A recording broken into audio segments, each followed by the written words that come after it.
We now actually have some records, at least in oral histories and some inscriptions and in old mythologies, of what was possibly going on.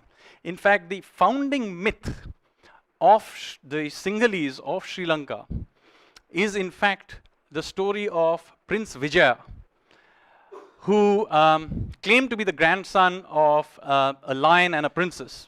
A bit of the story that I have some suspicions about.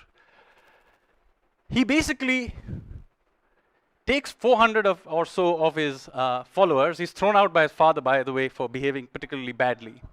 And he makes his way down the coast, and he turns up in Sri Lanka. And it is quite interesting that these people then begin to settle in, and the majority population of Sri Lanka today takes its roots back to this migration of people. Of course, this must have been many migrations afterwards, but they take their roots back to this migration.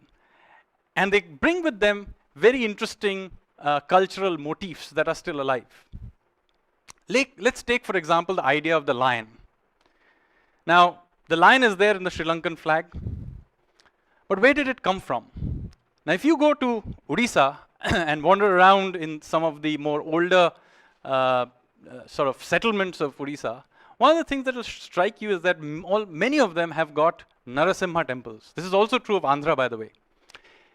Even in Puri, the older temple is not that to Jagannath, but to Narasimha.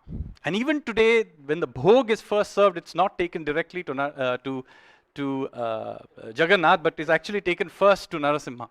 So the worship of Narasimha, or some sort of a veneration of the lion, was clearly a very important part of the culture of that area.